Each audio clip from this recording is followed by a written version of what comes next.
Welcome back to the European LCS, where Alliance is about to take on Fnatic. But here I am joined first by colorful player and coach of Fnatic, Álvaro Aranea Martin. Aranea, when I talked to you first in London, you said that you were first acting more as an analyst before you moved into the house. What has changed for you and the team now that you're actively living with them? Well, now I'm actually talking way more with the team. I'm actually watching every single scrim. We are talking after every single game what are the mistakes, what are the problems, or even trying to work on, even if they win, I try to always point on any kind of mistake to work on that to get closer to perfection. Well, you also mentioned that you saw a lot of mistakes when you first started working with them. Obviously, they have been doing so well the last couple of weeks. How much of that do you attribute to your work with them, and what have been their biggest improvements? I think even though people is saying that I help a lot of the team, I kind of help them, but I believe it's more the motivation. Right now, when Worlds is getting closer, players are getting closer, the motivation of the team is really high. I'm always trying to help on that, not only in-game stuff, also about the motivation and about how they approach every single scrim and every single game. But still, I think their mentality changed a lot in the moment that the players are coming, and especially when I joined the house, they kind of changed the mentality and they are working really hard to get in the base shape. Well, you talk about mentality, and it's obviously crunch time right now, and especially in this matchup versus Alliance. How have you guys been approaching this game? It's kind of hard to analyze against a game against Alliance, because they do always the same. I know how they think, but I don't know what exactly they are thinking right now, because they always do the same. They go to a week, they train on a scrims a certain comp, and then they always pull that. Last week, we saw how they play Gragas top lane, Privam jungle, Serath mid lane, and Corki in AD carry. And they probably play that on every single scrim, and that's what they're gonna play on the LCS. So it's kind of hard to keep track on them, because they also playing on another account, so we cannot really keep track on their picks. But still, I think we are in a good shape, and we did a really good preparation against them. So I hope my team is in a good shape for that. Well, your team certainly seems relaxed here behind me. Thank you very much, Aranea. Thank you very much. All right, it's time to get into that matchup. So let's meet our casters, Joe and Trevor. Thank you very much, Shox. I'm Joe Miller, along with Quickshot, as we head into the clash for first place as Fnatic take on Alliance. Now, this is the fourth and final time that these teams will meet in the summer split. Alliance currently hold the head-to-head record 2-1 over Fnatic, but this game is especially important for Fnatic, as a win against Alliance will earn them an absolute heap of accolades. They will tie the wins and losses with Alliance for third, and tie the head-to-head, ensuring at least a tiebreaker for a potential first-place seeding playoffs. They will also equal their winning streak from spring of last year at 9 games, and open the potential to break the EU LCS record. Just a little bit of pressure. 2 records there. Now, before Fnatic can actually secure that win, they need to ensure that they don't make the same mistakes that they have made against Alliance in the past. The most notable being that base race drama from week 4, where Fnatic actually had some control in the game, but they made a terrible choice to base race, and they gifted Alliance the victory. If we look at Fnatic and the way they play against Alliance a little closer, we can highlight the players that struggle to perform and those that do perform. So let's start with Soaz and Yellowstar. They both have their worst KDA against Alliance in comparison to their scores against every other team in the European LCS, meaning Soaz and Yellowstar struggle more against Alliance than the other 6 squads. The man that does shine for Fnatic is Reckless. He's got a 12 KDA against Alliance, 16 kills, 10 assists, and only 2 deaths. And Alliance should be focusing all of their efforts on Reckless if they want to walk away with a win and break Fnatic's losing streak. Well, let's focus our attention here then to Alliance. They looked unstoppable at the beginning of the split, pulling away from the majority of the European teams until recent weeks, where they had their 8 game. 8 seems to be a magic number here in Europe, by the way. Their winning streak broken by Fnatic, funnily enough. Alliance will want to break Fnatic's winning streak and also ensure that that head-to-head lead is in their favor going into the playoffs. Yeah, well, the importance of that first place seed cannot be understated. If Alliance lose this match, Joe, it'll mean that 2-2 in the split and the potential for our lovely European tiebreakers for playoffs. I do want to contrast 1 or 2 players that perform well and struggle for Alliance when facing Fnatic, starting with Froggen, the positive. He really carries Alliance through their games. He's got 9, 2, and 15, which is his best KDA against any team in Europe. So Froggen is not under no pressure from either Peke or from Cyanide, and he's able to put up those strong stats. But on the other side of the coin is Nif. He really struggles when playing against Fnatic. This is his worst stats in the league. A moment ago, we talked about how well Reckless plays, and it's partially due to picking off Nif multiple times. So Nif really needs to step up. And just in closing, Wicked on Gragas is terrifying at the moment. Alliance seem to have ironed out those patch-related problems that they've had when they had that 4-game losing streak, and I'm extremely interested to see how they handle 4.12. Well, there's a lot of respect between these two titans in the European LCS, but both sides believe they will pull out a win in today's battle. Fnatic has only one playstyle, and that's pick comps. I wouldn't say they are necessarily better than us, but I'm not 100% sure, and they are really good. And even if we are good, it's not really good for us to go equal late game, I think, as I believe that we have like stronger early game, so we should have used that fact since the late game might be a bit shaky. All their roles are solid and they work well together. They're a really good team, and I respect them a lot. The standings are still relatively close, so we have to take every game seriously, and especially against Alliance, since they're a good team, so if we are not well prepared, they can take us on easily.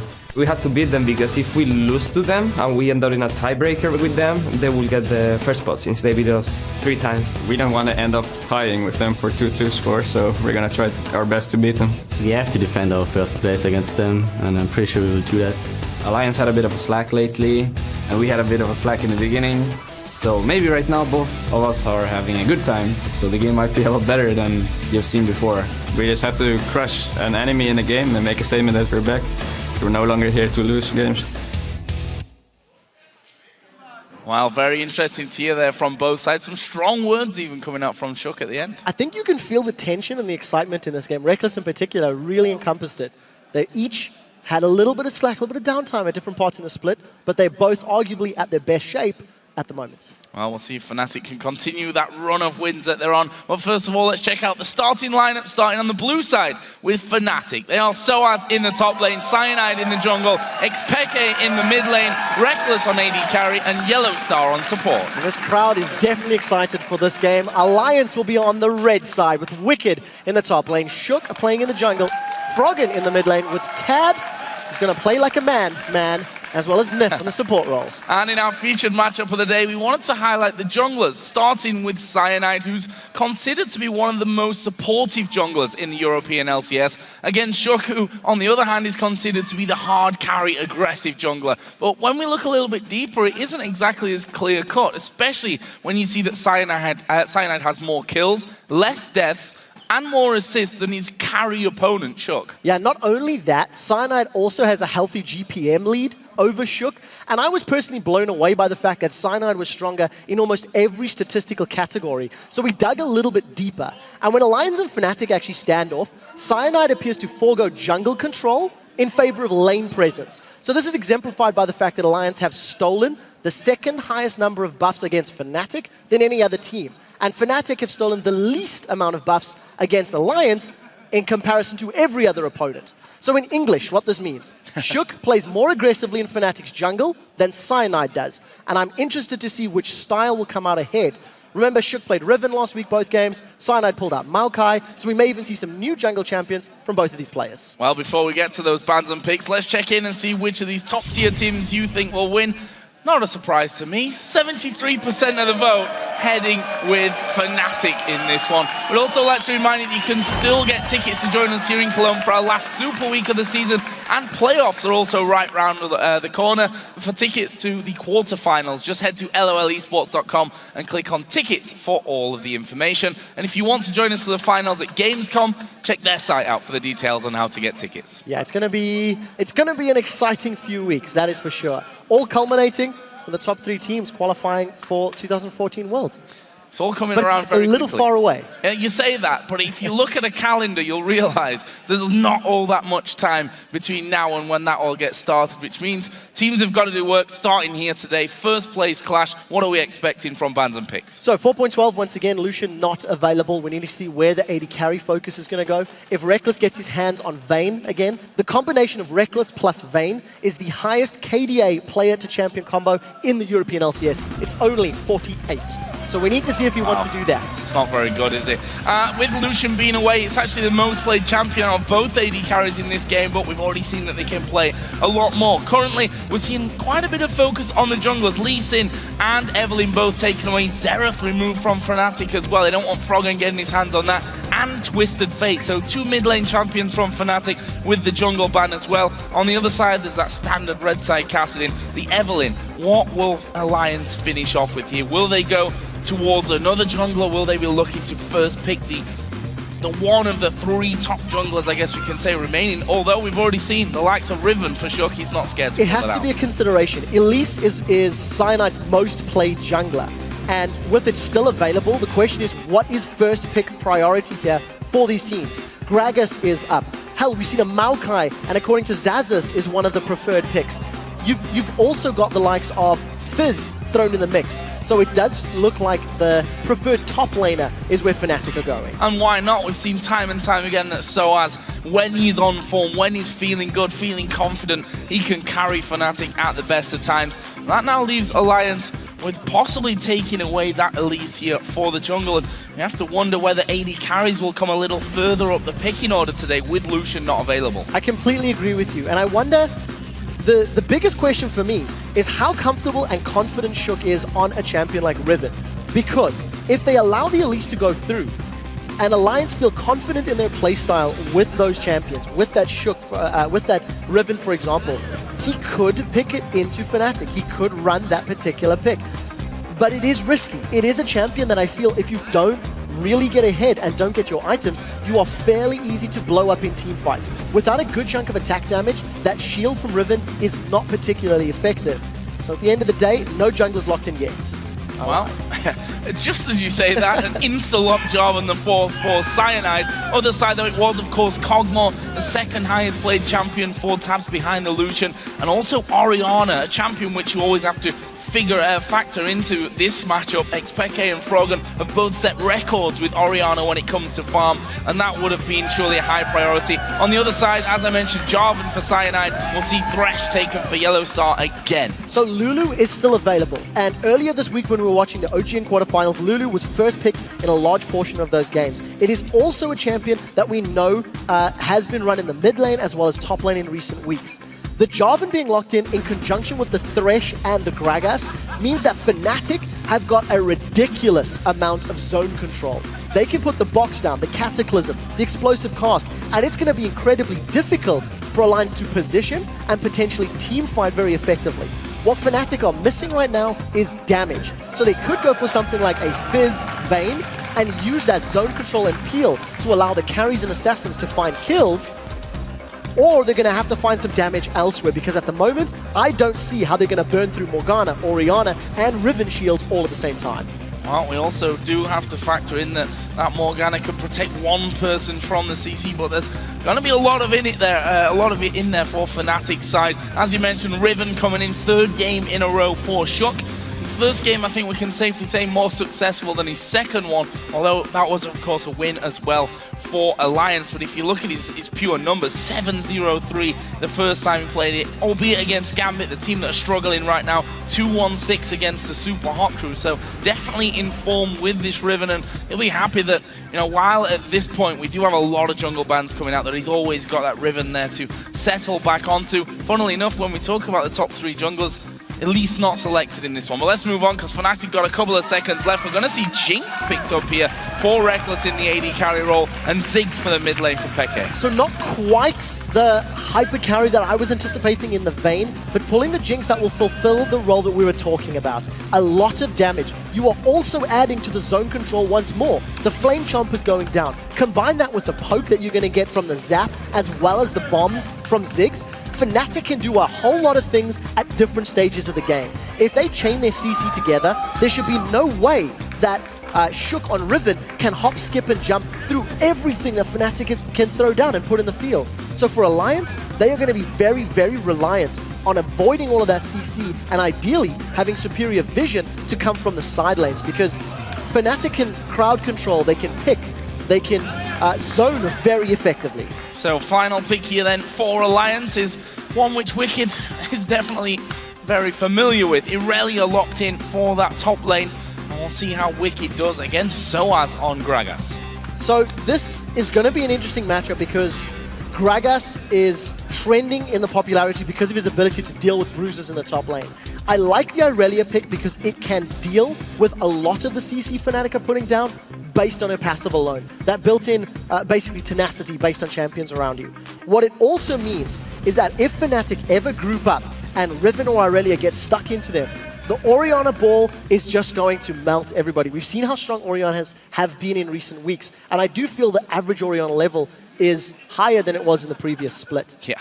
But it's all about dealing with that crowd control. If Fnatic can use it effectively, there should, in theory, be no way for Alliance to get on them. But it's all about Fnatic landing and playing properly. Well, now that those champions have been locked in, which jungler do you guys think will make the biggest impact? Tweet at LOL Esports with hashtag FNC Cyanide or hashtag AllShook and let us know who you think will carry harder. Hard one to call for me. We've seen Cyanide that Jarvan seems to be a perfect fit to his style. If we remember back to his old Jarvan, the amount of dragons and barons that he was used to stealing there. We can also say the same for Shook. Aggressive, early game, invasive, heavy jungler. Riven fits him brilliantly. I completely agree with you. And we need to see how impactful he can be on that back line. Jinx as a champion is fairly immobile. She has some escapes with the slow and the chompers, but if she gets caught by Irelia or Riven in the early to mid game, it could be tickets for Reckless. Well, let's find out. We're going to get into game. It's Alliance versus Fnatic here. A top of the table clash. We've told you many times already. It's 2-1 in the head-to-head in favor of Alliance. Fnatic not only can join Alliance tied at the top of the table, but put that head-to-head record at 2-2, meaning that if they're level come the end of the season, which is definitely not far away at this stage, then we could see a tiebreaker game to decide the positioning between the two. And that would be the first time that Fnatic are in first place all split long. So it's definitely bragging rights here for Fnatic if they can pull it off. Just before we start, there are boots on Yellow Star, and it looks like Soaz has come around. Shook, he might get shook up. Oh, the body slam coming in. Can Shook get away from this one? Still has his flash, which he does flash. The hook came out from Yellow Star. Last second flash from Shook gets him away to safety. That was real close, though. Yeah, but very important to note that the flash is down. So if Fnatic can actually play aggressive and try to punish Shook in the jungle, they can catch him out and make his life difficult. I want to see how confident Shook plays for the next few minutes. Not having the safety of Flash may deter him from counter-jungling in Fnatic's side of the map. But of course, if he's got the support of his teammates, you never know, he may still go for it. I think one thing that's going for Alliance here, that they have a couple of wards down, so, well, I mean, they've not seen anyone leave that jungle area. We can see Wicked up there, but they also don't know that they've recalled away, so that might just put a couple of question marks in Shook's mind. Does he go for the enemy red? Can he trust himself on that front? We can see that Fnatic have anticipated that Shook's thinking, okay, they're up there to steal my red, I need to go get theirs. They're waiting with 3 men, and we'll actually start that red off now. It may end up just being an even start with both teams in their own jungles, because nobody has made a move to actually pick a fight. So Fnatic have done what they usually do with Vayne. Whenever they run a Vayne in their games, they tend to go for the lane swap to get Reckless a safer laning phase and try to get him to farm up and get to a powerful point quickly.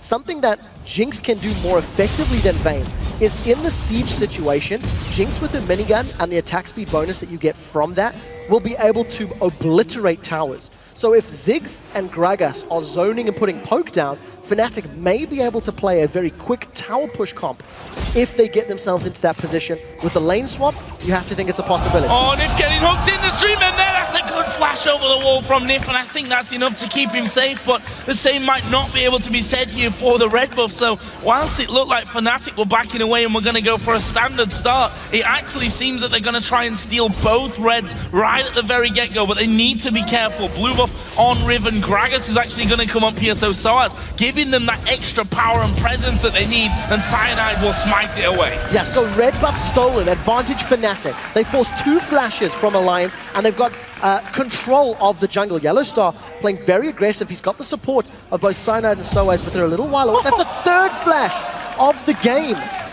Fnatic need to punish this. Fnatic have done a phenomenal job in the opening 3 minutes of applying pressure in every portion of the top half of the map here for Alliance.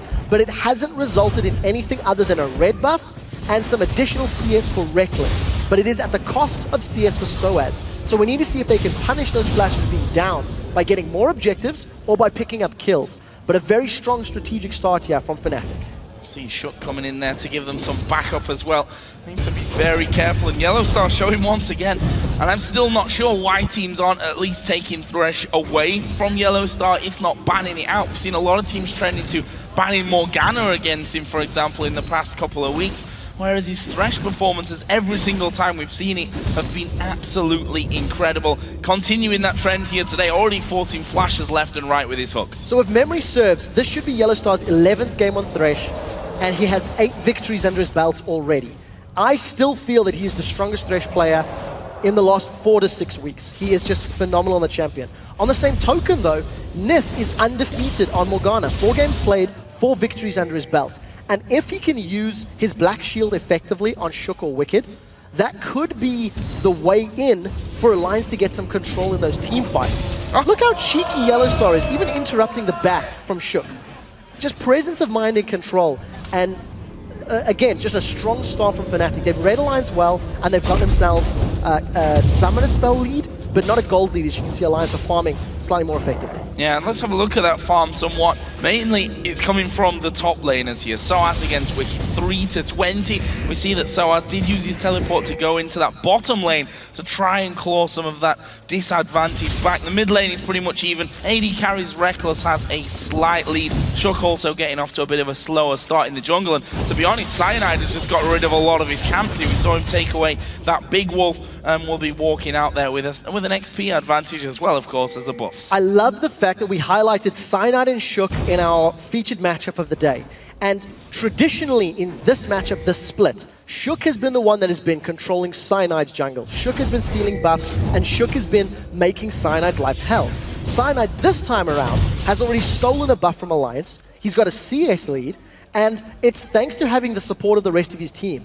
Every time they moved into Alliance's jungle, there were multiple members of Fnatic around, and they want to catch Froggen. Oh, Yellowstar going to move in. Actually, will flash play there. No real follow-up to that one. The satchel charge will be down, but I don't think Froggen's in any real trouble there. Did have Riven coming across to give him a helping hand as well, but Yellowstar showing once again that he's not afraid to use those summoner spells to get involved and start things. Well, we'll see if it can work out. Minion wave, unfortunately, wasn't timed correctly, so the death sentence couldn't follow up. And something that I know the North American casters love to point out, if you just look at the minimap and you look at your own minion wave on the minimap, it is mirrored by your opponents. So you can always determine if you actually want to flash in there and go for that flay death sentence. Unfortunately, it didn't work out for Yellowstar. So we need to see when this next red buff spawns in a couple of minutes' time, if Fnatic are on point to invade. Remember, 4.12 buff timers were actually included in the patch, so they have vision of it.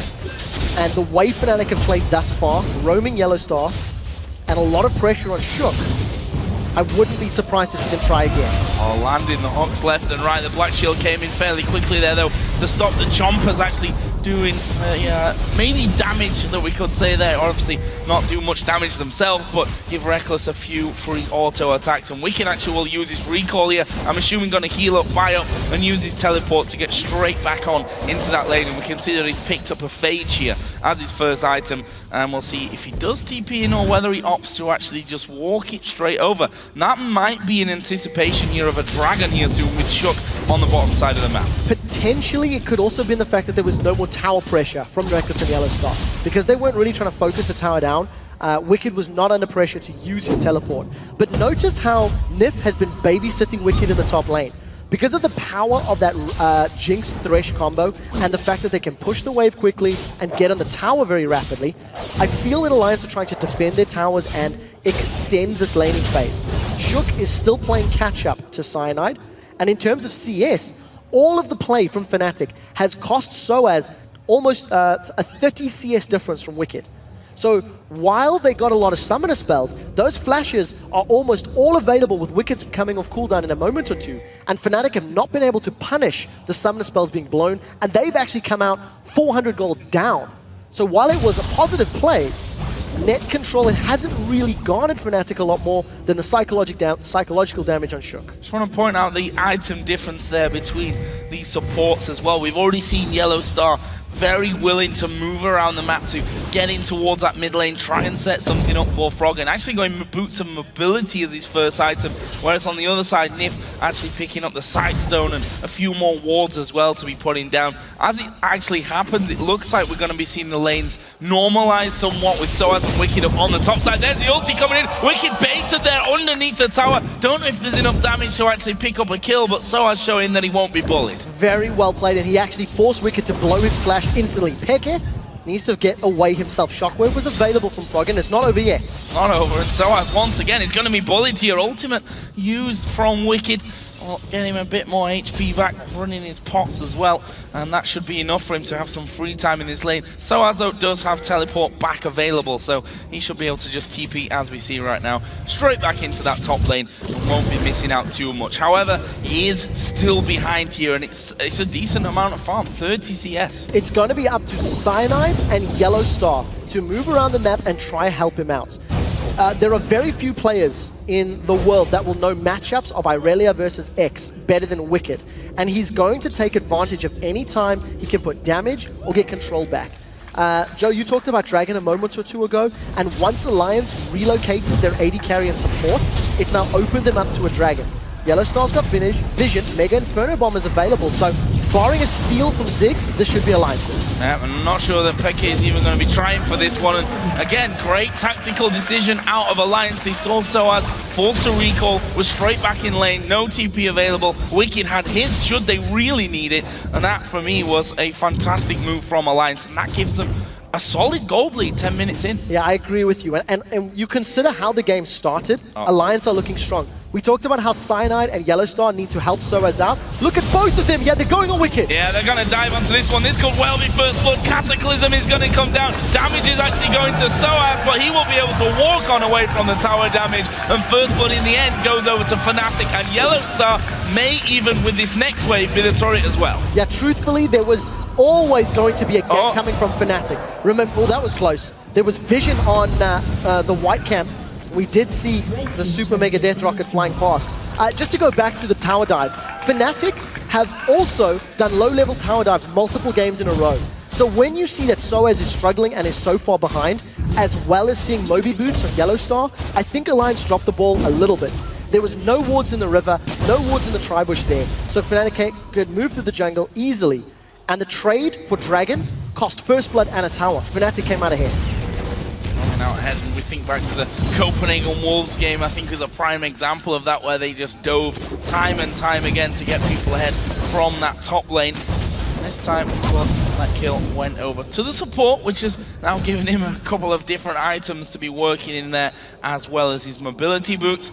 As we see Yellow Star once again just switching, not just between middle and bottom lane here, but not being afraid at all to go towards that top side of the map and really help out where it's needed. So notice as well, because of all the pressure in Alliance's jungle, Shook has been a non-factor this game. He's been bullied, he's been picked on, he's had no ganks. He tried to defend the top lane tower and got caught by Yellow Star Death Sentence. Shook is effectively not yet in the combat of this matchup. So smart play from Fnatic. The question is now, do they start rotating around the map? Soaz is still a good chunk of CS behind Wicked. Reckless is farming his way up towards an Infinity Edge. And I still feel that in siege situations, if they can chunk Froggen away, the wave clear, ooh, that's very good. The wave clear is in favor of Fnatic in terms of sieging power. But I want to see how they want to play it, because there's been a lot of movement across the map, top to bottom, for the Fnatic squad. Yellow Star showing once again that these max range hooks are not a problem for him whatsoever. We'll now be seeing that 2v2 getting back involved down on the bottom side. Meanwhile, Cyanide here doing the golems is actually in no man's land. We'll see if Wicked's got enough damage here to actually kill him off. There is a flash coming out, and Wicked allows him to just walk away. Flash was used, and there is the flag and drag over the top of the wall, and we'll be all fine from that one. Close from Wicked. Couldn't quite finish off the kill though. No, not this time round. The mobility on Jarvan is so incredibly powerful, and that was quite smart actually from Yellow Star. I think he was throwing at Nif. I don't actually think he was trying to catch Tabs in that scenario.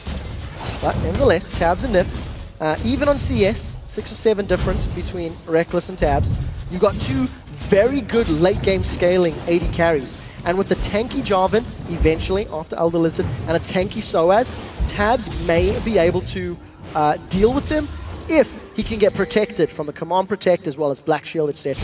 It's going to come down to positioning in these team fights.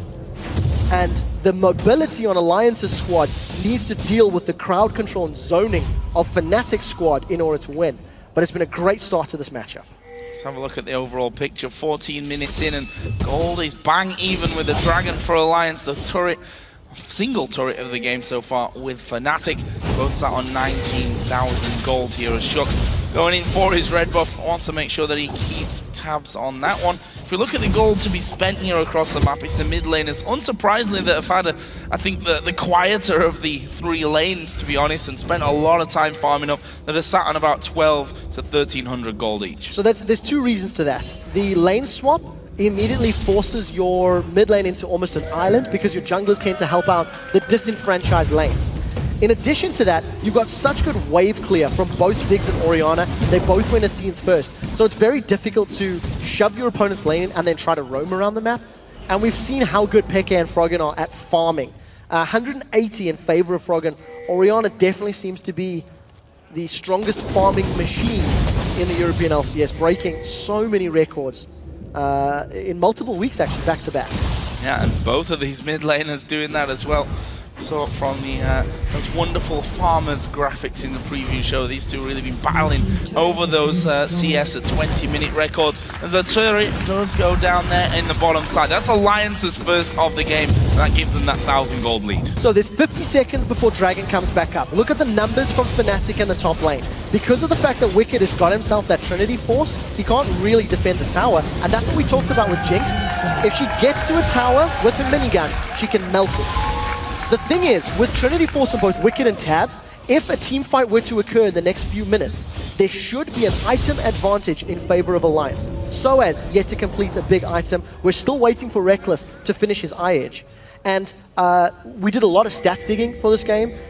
In the 3 previous games, both Fnatic and Alliance are tied in Dragon control at 7 dragons apiece. Alliance took the first one this match, 10 seconds before the next one's up.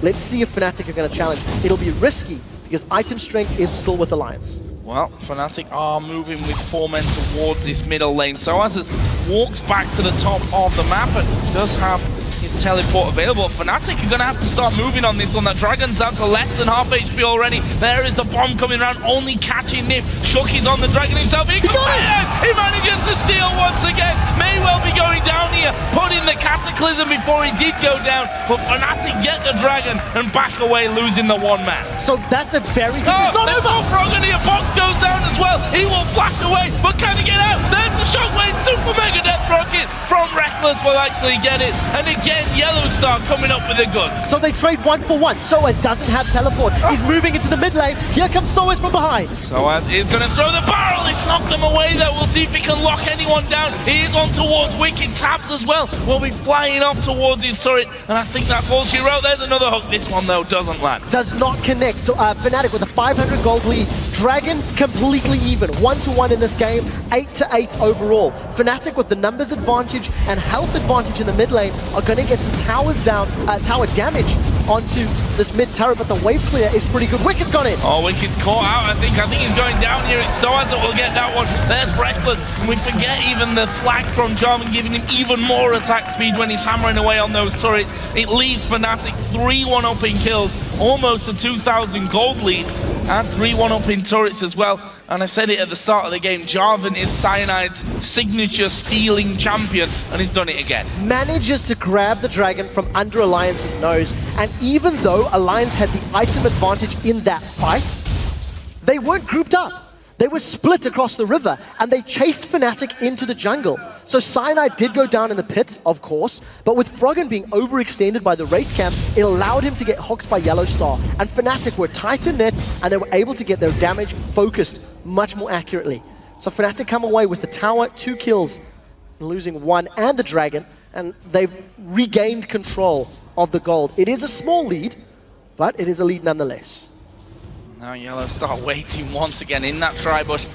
seeing if they can lure anyone in using Reckless as the bait on that top side of the map, but it doesn't look like Alliance are going to be going for this one. I guess they figure inner turret's already down in the top lane. Chances of Fnatic pushing that far up the map here with outer turrets in the middle and top lane still available.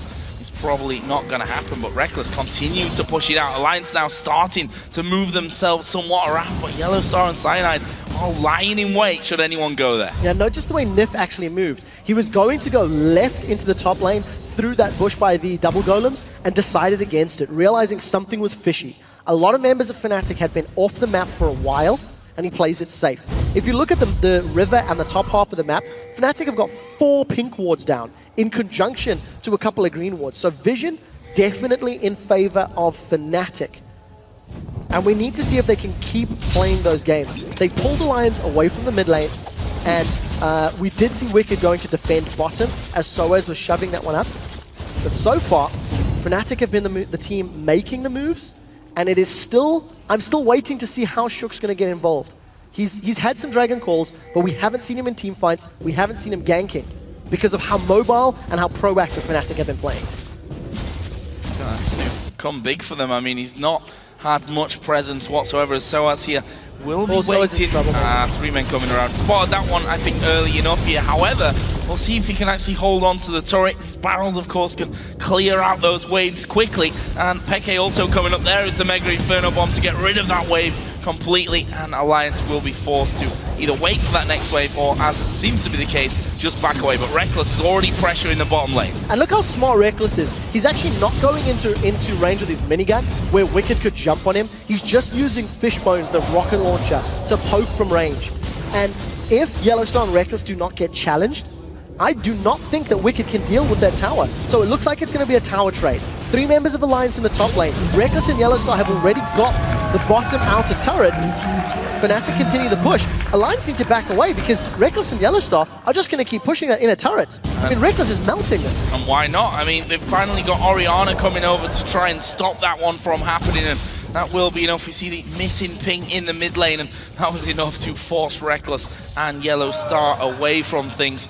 Shot once again is going to head towards his top lane, trying to get himself farmed up. Only 4 CS behind that of Cyanide right now. Well, Cyanide, you have to say, has done more for Fnatic across the map, including that great Dragon Steal early on. And Fnatic still sit about 2,000 gold in the lead in this matchup. Other farm, if you look, 259 for Froggen in the mid lane to the 262 of Peke.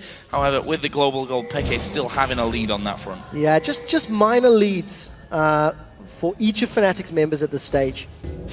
And Soaz is still playing catch-up. He is still a very large chunk of gold behind Wicked. And Wicked is one of the people that really goes out of his way to talk about how he feels Irelia in the mid to late game is actually better at team fights than many top laners. But they're going to be fulfilling very different roles. Soaz is building tank, and he's going to be looking to disrupt Alliance. He needs to split them up so that Fnatic can focus down single targets and allow Reckless to pick up a kill and then get excited for the resets. Wicked, on the other hand, will be looking to combo with Shook to get to the backline and either pick off Peke or Reckless as quickly as possible. Another spell shield, black shield rather, blocking the hook. So Dragon's respawning. Now we have both teams actually poised for a maybe a legit team fight, you know, head to head. But Fnatic are the ones split up this time around. So as his teleport, and he's dealing with the top lane. Wicked already in position for this one. Cyanide just hanging around the wards, coming in from the backside of the pit as well. So see if Peke can actually get around. For now, he's just going to spam over the top of the wall, try and keep Alliance zoned away from him whilst dealing a bit of damage as he goes through as well. Soaz, in the meantime, still pushing out this top lane. Alliance have flanked around somewhat towards mid, not going to push it any further than the minions. And look at this, Fnatic have gone all the way into that bottom lane, so some positional trade-offs here coming out. Very strategic game. Neither team wants to commit to Dragon and then force themselves into the potential of an AoE burst damage. Orianna, Rivet can do a lot of damage in a small space, and you can see that Alliance try push mid, Fnatic try push bottom.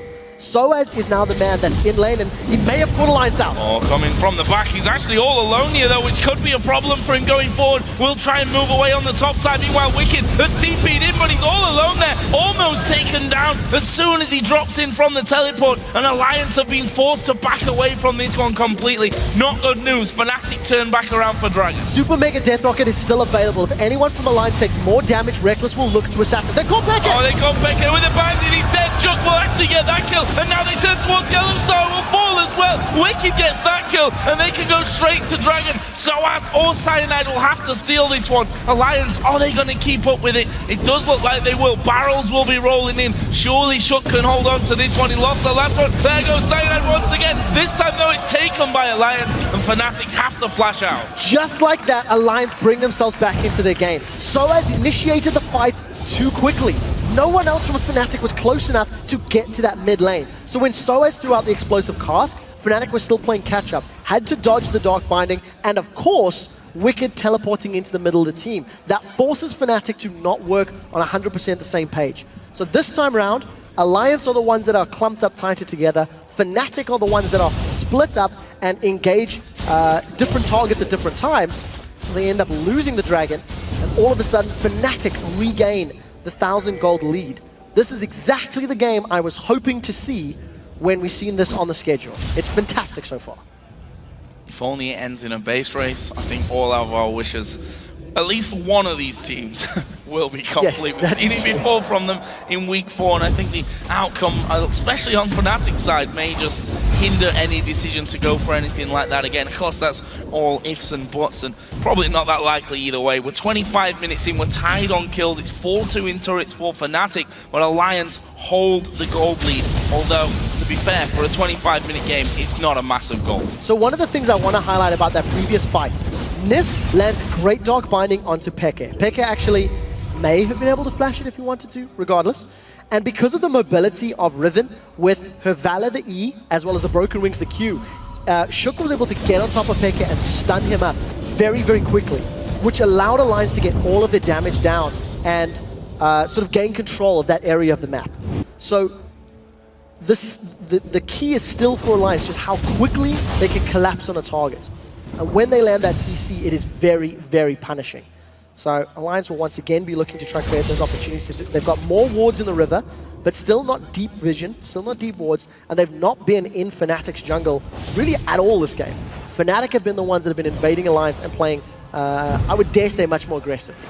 And I think that last fight there, giving that Brutalizer and Hex Drinker over to Shook is a much needed boost for him. We saw before that not particularly high amounts of damage is now a little bit tankier as well, so we'll see how he goes forward in that. We have now hit the 300 CS mark for the mid laners, 324 for Peke, 320 for Frog, and just showing you these guys, 26 minutes in, absolute farming machines. For the AD carries, a couple more items coming out there as well. It was the Infinity Edge start for Reckless, that's now been a static Shiv added in along with a Vamp Scepter. On the other side, Trinity Force start for Tabs, now has a Blade of the Ruin King as well. So as we're getting to the later stages of the game, I think it's fair to point out Baron control in, once again, history.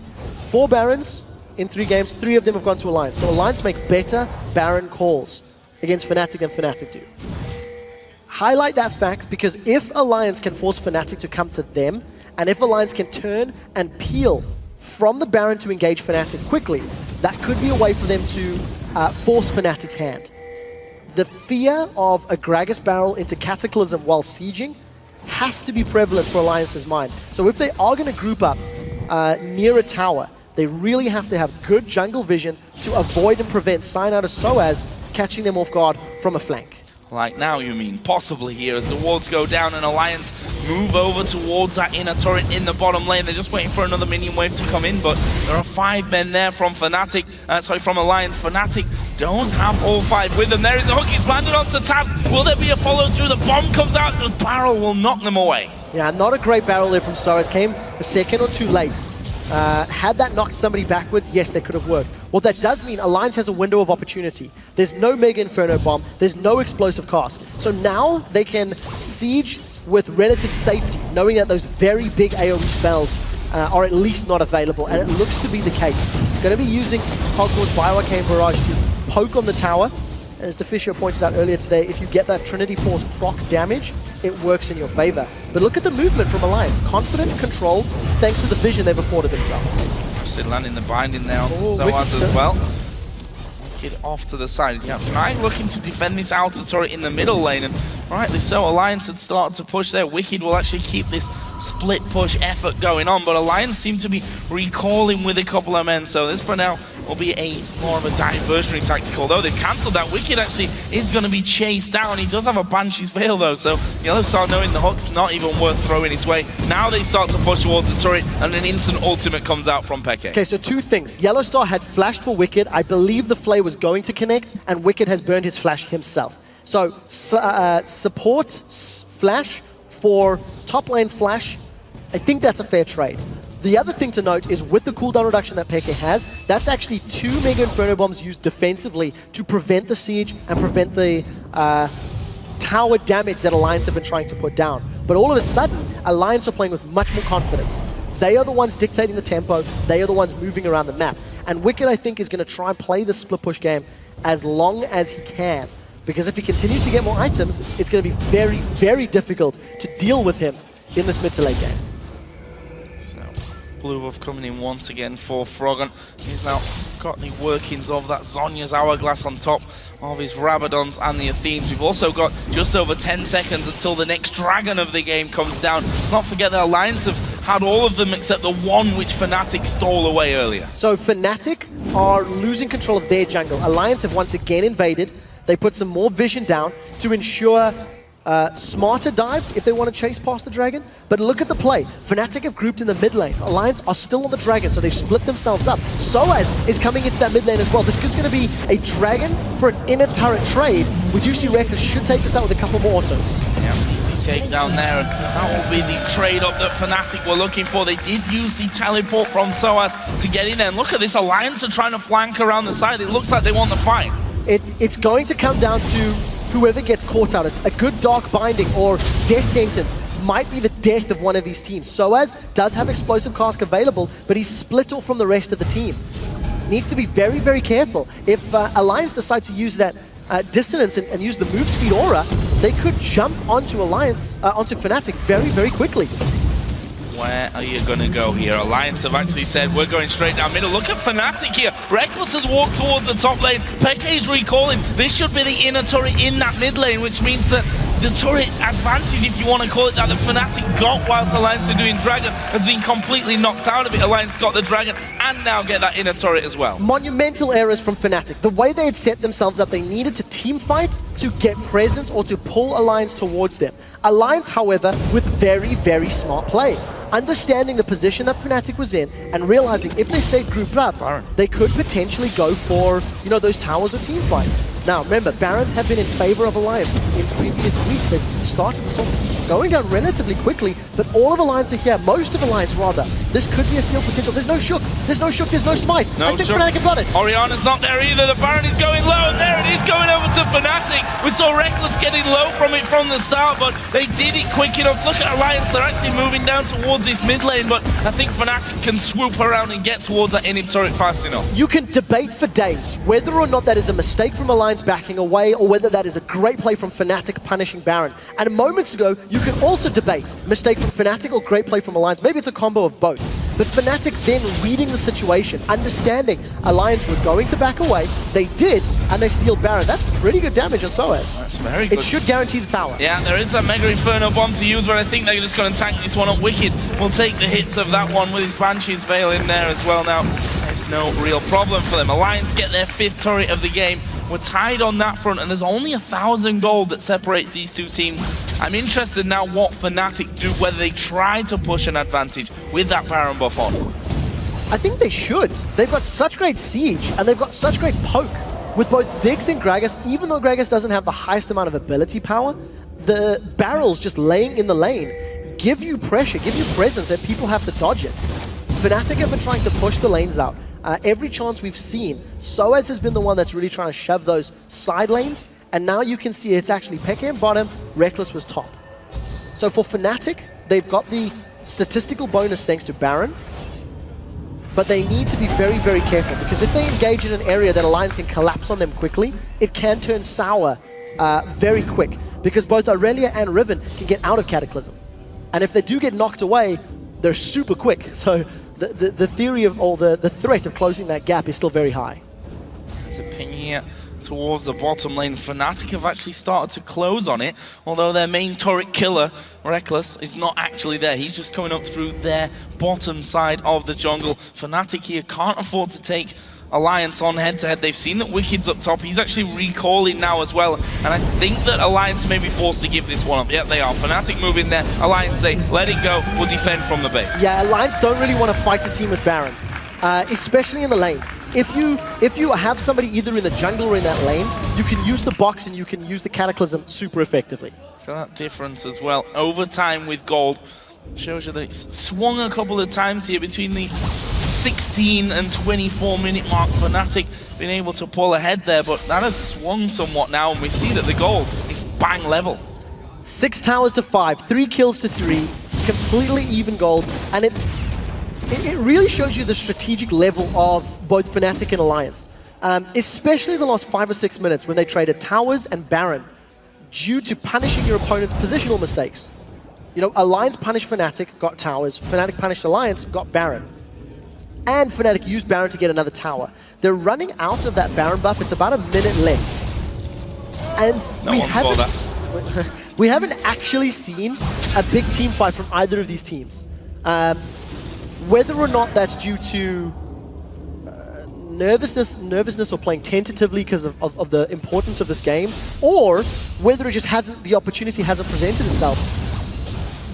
This game could be over with one convincing team fight. Yeah, and I think more of a, this is a big game, guys. If you have to use a flash, you better damn well use it. You don't want to die. We saw in the early stages, the first 10 minutes, flashes were going off left, right, and center as players were avoiding basically yellow star for a lot of that one. We also saw Peke not hesitating to just flash straight away in the mid lane when he was a little bit caught out. Let's see if he can actually get in. They've moved past that halfway point. There's a ward there in the lane as well. So he can come straight in from this one. Tabs now is going to be joining in, so they'll see that Tabs is there with him. I think that's the time gone for them, though. They missed their opportunity entirely. Tabs was not there and Fnatic hesitated. Now it's Fnatic that are split up. Look at Reckless. He's way down the lane.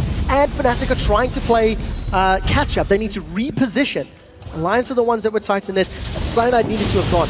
He needed to have jumped earlier to take advantage of Tabs not being there. But it doesn't happen, and we continue to reset. Dragon up in 10 seconds. Fnatic got the previous, Alliance got the previous one.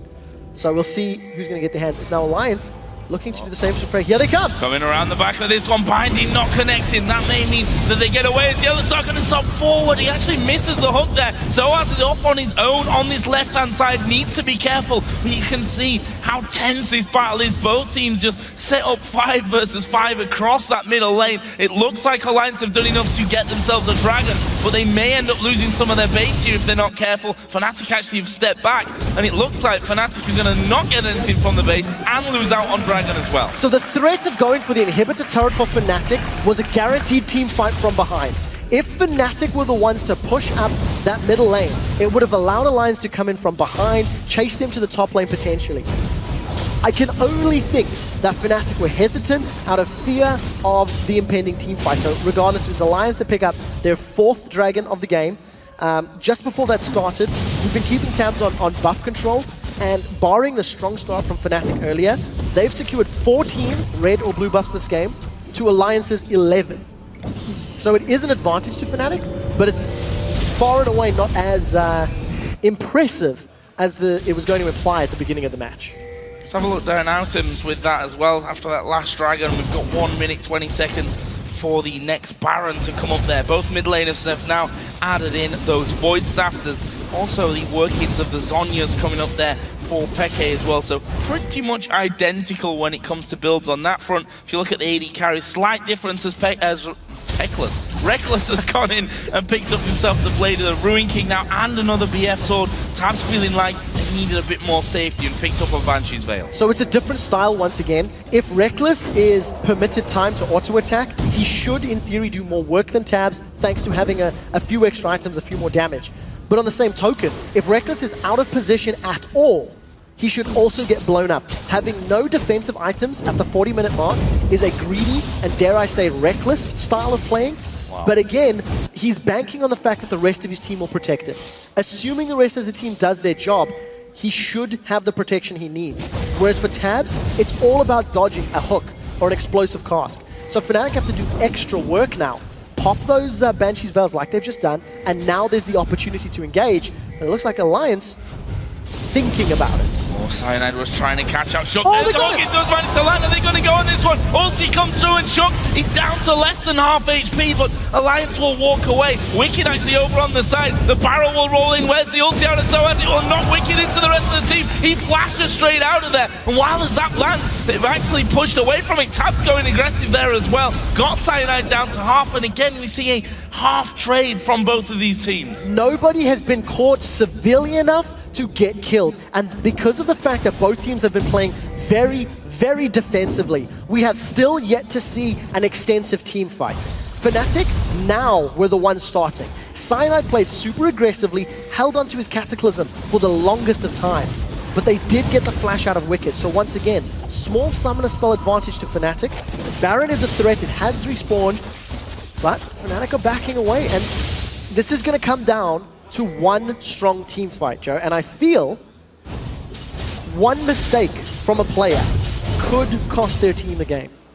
Because of how powerful both of these squads are at taking towers. Orianna, Cogmore, Riven, Arena, they'll melt through towers. And fairly similarly, you know, Ziggs, Jinx, Jarvan, Gragas, if they get up to towers, they can get through them very quickly.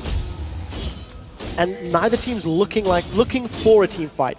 And it's all safety. Yeah, I mean, the way that this game has gone, because they've been so pensive and careful about how they're playing, you think that if they do get a good team fight off, that's when they're going to try and seize the little advantage of that, or big advantage of that, depending on how it really goes, and try and win the game. We see here, Wicked's going to try and flank around the back of Xpeke. They know that Soaz isn't there. Wicked actually getting turned back around on. He may have done enough damage to Peke here. He forced the flash. Will Alliance think about going Baron? There's no teleport from Soaz yet, and Mega Inferno Bomb is still a threat. So even if Alliance go, oh, they've caught Wicked. Caught Wicked, not they won't follow through. If Alliance go for Baron, there's going to be the threat of the Mega Inferno Bomb. Peke rather, has not recalled. He has still not backed away from the mid lane. Soaz has moved his way up. So the AoE threat is still there. And this should be Cyanide's time to shine. If he can get multiple members in the Baron pit with Cataclysm, that could be the way for Fnatic to get a lot of damage. But look, Alliance still safe. Pensim, Peke on a 3rd HP, and Soaz is the one that split up on the team. Pincer move from Fnatic. I feel that'd be a risky one considering how this game has gone so far. We see them just pulling up that mid lane a little, try and maybe force Alliance to come back and show themselves as Wicked. Actually going to dive in, but he's onto Cyanide. Not really the target that they'll be able to blow up as a hook comes out from Yellow Star as well. Peke knows here that he's dangerously low, but if he goes back, it means a rush Baron for Alliance. Yeah, it really does. The moment his presence is missed, you feel like Alliance are going to go for an objective. It looks like they've started this one off. We do see Fnatic, they're still in the mid lane. They can respond fairly quickly, and if Cogmore is given a little more time, this Baron's going to get taken. Fnatic have lost it. By the time they get there, it should be Alliance's. Got no vision, and there he goes, down to Alliance, and Fnatic come in and realize we've lost that Baron. Will that now give Alliance the confidence that they need to try and push more in this game? We see the bottom lane is actually pushing in Fnatic's favor all the way up to the steps of that inhibitor turret, which up until now not really having too much of a threat against it. Wicked has simply just walked up there and will be able to clear things out. So first Baron went to Fnatic, second one here to Alliance. They now hold a 2,000 gold lead. Not much of a gold lead, 42 minutes into it. But does it give them the confidence, I think, is the real key part here in this matchup. A match which has been so... You see how both of these teams are scared, I think we can put it bluntly, to make plays and make bad plays more than anything else. I actually agree with you. And I think the indecisiveness in that mid lane with Peke being low. This is a teleport now from Wicked. He's coming all the way from base. Alliance are just straight up trying to siege, but they've got a lot of wave clear to deal with. You know, Gragas and Ziggs are going to do a massive amount of work at defending this tower, and Reckless got himself a Bloodthirster now. So a lot of sustain. With the Bloodthirster, it's now higher in 4.12 and the Blade of the Rune King. So I really want to see how Alliance try to make this one work. A Dark Binding on a Squishy might mean a tower dive, but look at the range from Tabs. He's dropping that tower.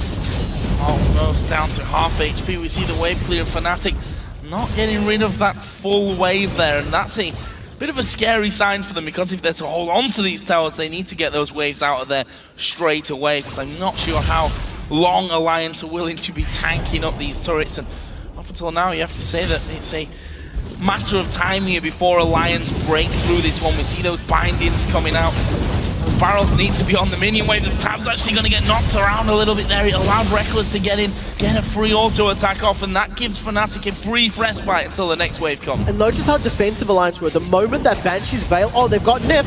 Star decides not to go in, but the moment that Banshee's Veil was popped, all of Alliance backed away.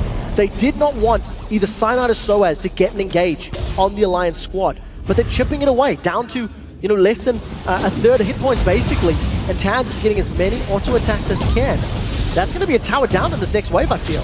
It makes him so hard to lock up, even if you do throw everything out. And there's a hook onto Wicked, no follow through. I think the tower is going to go down with this wave. Cyanide tries to get in there. There's the Mega Inferno bomb. It only does a bit of damage to Tabs at the back. And Alliance have managed to break through the defensive line and will take the first in him. Indecisiveness from Fnatic. It's Wicked that's looking to start the fight. Fnatic are too afraid to pick a fight with Alliance while Alliance have Baron buff. So Fnatic do not engage. They lose an inhibitor, and now they're going to lose a top inner turret as well. There are 2 siege minions here. If Alliance want to continue sieging up Fnatic's base, they've got a massive amount of minions to work with.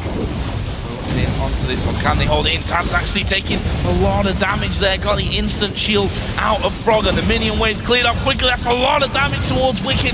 Once these Banshee's Veils go down, we see that Peke trying to really capitalize on that, spamming as much as he can in the direction of that person whose Banshees was popped off, but a lot of protection as well with the Black Shield. You see Tab's already not too afraid to step forward and hit that turret, because he knows with the Black Shield he's going to be saved, and especially now that his Banshee's Veil comes up as well. Also, if you see Gragas, Jarvan and Thresh throwing themselves at Tabs, it opens Fnatic up to get caught by Froggen, by Shook, by the AoE. So there's always that benefit, that safety net of if Fnatic clump up, you're going to be hit by the combo of Alliance. So Fnatic are now having to deal with super minions in this middle lane. Alliance are going to grab their 5th dragon of the game out of 6, and they're in complete control of the map. With super minions in the middle, and with Baron just wearing off, it's now all up to Fnatic to find a pick and pull themselves back in the game. Baron buff gone though. I think that might be the key part in this one. I think that might allow Fnatic to start pushing a little bit further out of their base. However, now look at the items coming in. Froggen has got himself a Guardian Angel. There's one for Shook as well. And that will make Alliance a little more confident, I feel, with starting off these exchanges. Yeah, I completely agree. I actually feel like Fnatic have been a little hesitant to look for engages, because I do feel there is a lot of power in their comp with Jarvan, with Gragas, with Thresh. But the safe style of play means all of the work they did in the early game to keep Shook down and to make his life difficult has somewhat been counterbalanced. Shook is now even on CS with all the objectives and the items he's built up. He is very, very tanky. He will come back to life and, you know, ruin your day with a lot of damage and a lot of mobility. So for Fnatic, it's going to need to be punishing Alliance's positional play. If Alliance are in a spot where Fnatic can jump on them, I feel like that's where Fnatic will close the gap. But for the time being, Alliance have not made those mistakes. Not really. Once in a recall, and they lost a Baron. That's the biggest mistake I think they have made. It's not the kind of mistake that you tend to make twice in a row either. When that kind of thing happens, as a scan comes down, Fnatic set up as a 5. Haven't currently been spotted, however that will happen if they continue on that route. There was a ward just a little further up. Alliance are actually pushing down this top lane once again. Fnatic setting up the trap here off to the side. They have been spotted now. Where's the damage going to come from? Who are they going to go for? In the end, they can't really connect onto anyone. Peke just trying to spam his way through there. The Guardian Angels successfully popped here as Shook does start to step forward. We see the ball on top of his head and a good shockwave here from Froggen. It could really get things started. So there's 2 things to take note of. Neff has got those home guard boots, captain boots built. So if he's behind the team, it allows Alliance to peel away and retreat quicker if he's running away with the Moby boots. On the same token, if he's sitting in front trying to do a flash soul shackles engage, that will allow the rest of his team to collapse and close much quicker. We finally see Reckless picking up a defensive item. This is the second point. With some MR, he may not get instantly burst by Froggen and with the shockwave, but again, he needs to be super, super careful of his positioning, and he can't afford to get caught by multiple champions of Alliance. Minions streaming in there as well, and that's dangerous for Fnatic. Luckily for them, the inhibitor has respawned, so that pressure will slowly but surely start to dwindle away. However, it's going to be about Baron once again here, up in less than 10 seconds. Alliance have already moved back. Fnatic here have to decide, do they go for it? They've got a big minion wave pushing down the bottom, but I think they're going to try and challenge on Baron. Oh, this is so scary. Alliance are looking to find picks, and we'll see if they can catch Cyanide. Cyanide's in trouble. Cyanide does get locked up here. Dark Binding comes down. There, he will take the Lantern away to safety. Well, can he actually finish? So actually with his Flag and Dragon, he's going to put Cataclysm down. That will actually get him away from this one. Fell super low, but ultimate down, flash down. That takes a lot of his steal potential away as well, and Alliance now going to go in towards it. The Hog does land from Yellow Star. Cyanide needs to heal, and he needs to come back as quickly as possible because Alliance have started the Baron. There's no explosive cask available from Soaz either. It's once again going to be all on Reckless to get the damage down, but if they get on him, he will die. Soaz, considering going for the steal, I don't think it's going to work with that barrel roll. And Alliance, they do grab the second Baron of the game. It actually wasn't even the smite from Shook. That was close. That took that one. That was really risky, actually. The barrel coming in. You can actually see here Fnatic pushing up the mid lane somewhat. The hook once again does come through, but Alliance with that Baron buff on, we saw how scary it was earlier on for Fnatic whilst Alliance were Baroned up. This time, however, they seem to be moving out somewhat. Going to take away that blue buff. You pointed out rightly that the tower in that bottom lane did it actually fall? It did go down. The minions got it. Yeah. So the thing about this now is actually with minions taking the bottom tower, believe it or not, in map presence, Fnatic find themselves in a situation where they're fairly even with Alliance. They've both got exposed inhibitors. The difference is Fnatic have still continued to show they're not comfortable team fights and they don't want to team fight. And Alliance have got their second Baron of the game. Alliance sieged up incredibly effectively when they had the previous Baron. And if you contrast that to the very first Baron that Fnatic secured, Fnatic got an inner tower which they snuck. Yep. They didn't siege, they didn't play aggressive enough at all. It feels like all of Fnatic's aggression was focused in the early stages of the game. And as we've progressed through the game and traded blow for blow, the safety and the importance of the game really may be weighing down on some of their decisions. Just want to go back to week 4 and that ill-fated, at least on Fnatic's side, base race.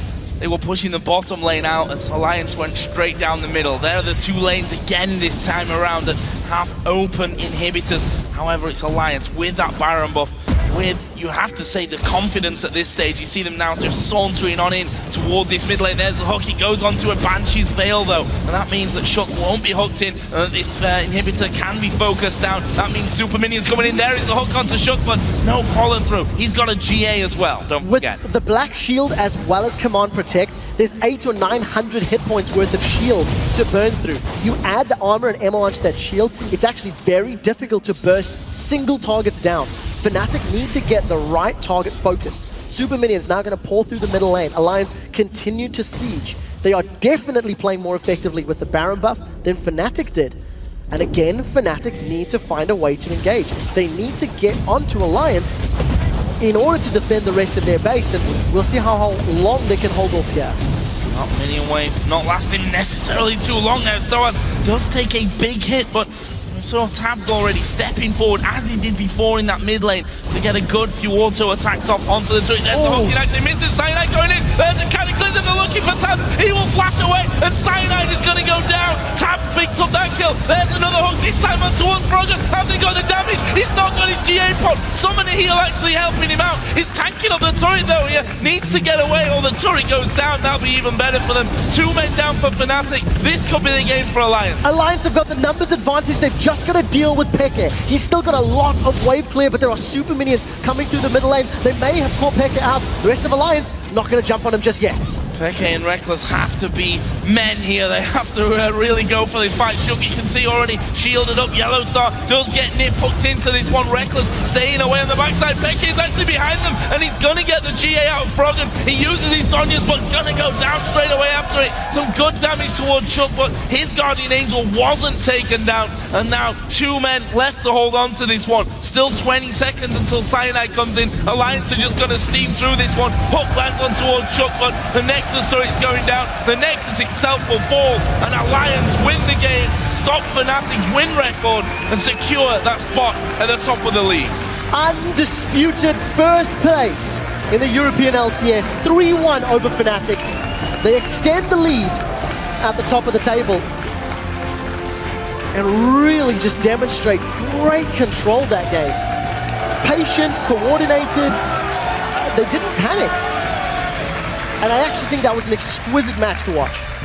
Really technical, tactical the whole way through. You know, 6-3 in kills really tells you a lot about that game, about how many times we saw both sides dancing around one another. And yes, we can say that some of those decisions may have cost objectives. We saw Alliance taking a Dragon, giving up an inner turret, but then we saw Fnatic backing away, losing an inner turret of their own in middle. Then we saw Alliance recalling from that and Fnatic rushing in for a Baron, but after that point, Alliance seemed to have nailed it down a little harder. Yeah, I completely agree. It's not often that you see games have half the amount of kills as towers secured.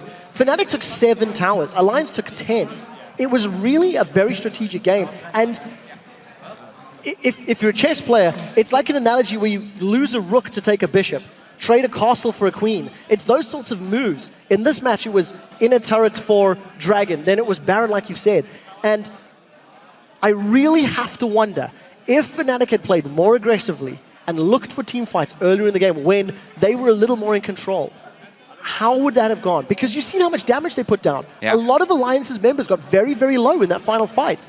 If that fight had happened 15 or 20 minutes earlier. That one point in the mid lane where Cyanide was sat inside of the Wraith camp, where Tabs wasn't there, that could have been the moment for him to jump over the wall, start off a 5 versus 4. They were going to get people low, if not take them down, I think, before Tabs could really get involved in that one. Either way, kind of what we expected here from the top of the table clash. What it means, though, is that Alliance carry that head-to-head, which means a lot, possibly, especially here in Europe. We've seen season after season that tiebreakers have been a real thing. And it means that Alliance have that safety of, even if they now draw with Fnatic in terms of the lead itself, because of their head-to-head, they'll finish first no matter what. 17 wins, 6 losses for Alliance. On the other side of the coin, 15 wins, 8 losses for Fnatic. So there's a small buffer as well. Yeah. So in order for Fnatic to catch and take that first place seed, Alliance have to lose a lot of games and actually end 1 game behind Fnatic.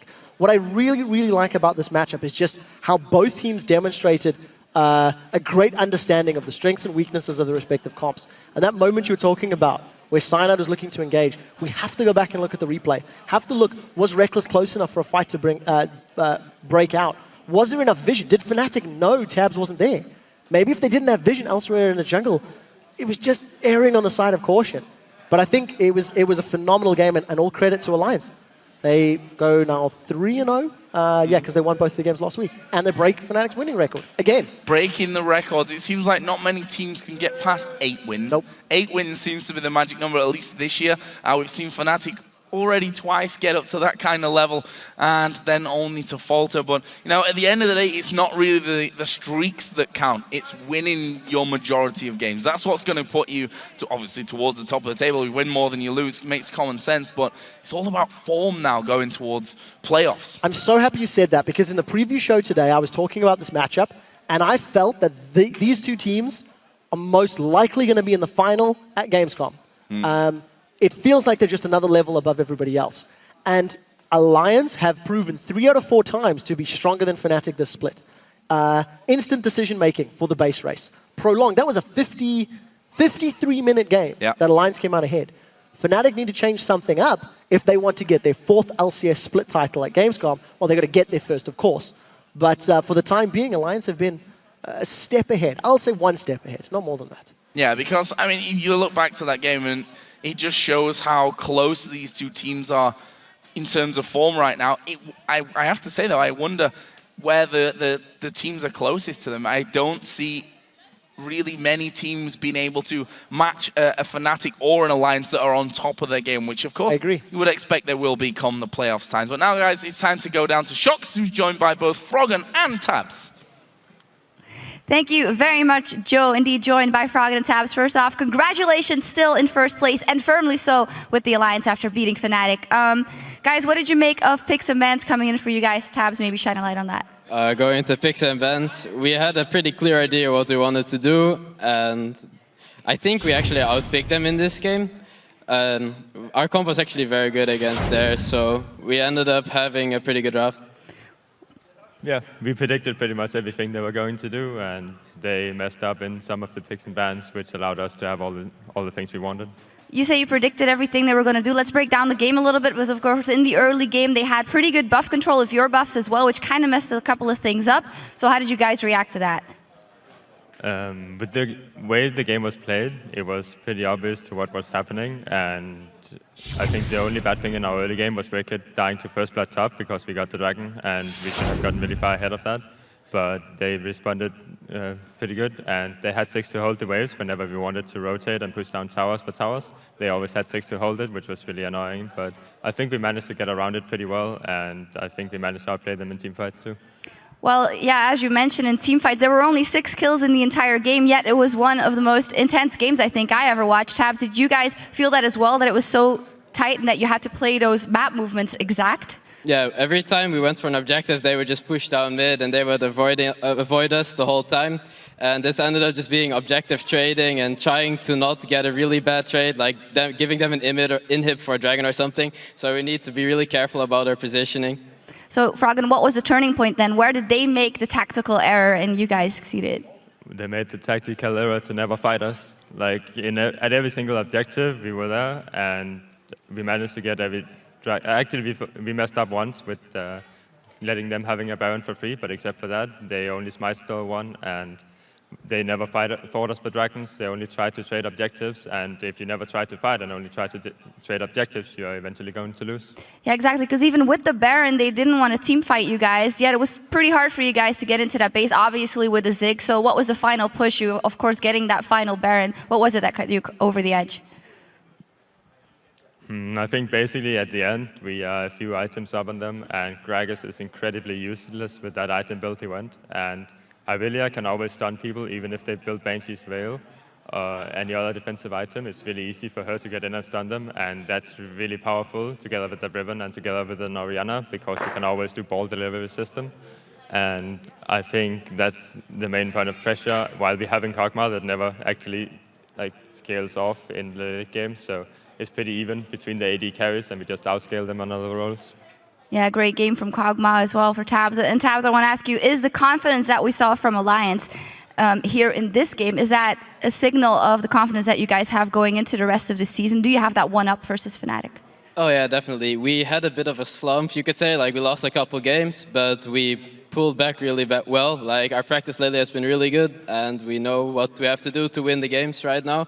So as long as we just execute it correctly, we could even not even drop a single game. Froggen, what is your vision on it? First off, is Fnatic the one you think you'll be facing in the playoff final? How do you see the rest of the standings going? And if so, how will that match go? Right now, we are the best 2 teams in Europe, so I would expect to be facing them in the finals, and it's a matter of who's actually going to prepare the best for the finals. Well, if it's a best of 5 that's this exciting, we're in for a treat. Thank you very much, and congratulations on that first place spot for Alliance once more. We're going to top off our red and blue elixirs, but when we come back, SK Gaming will take on the Super Hot Crew. Don't go anywhere.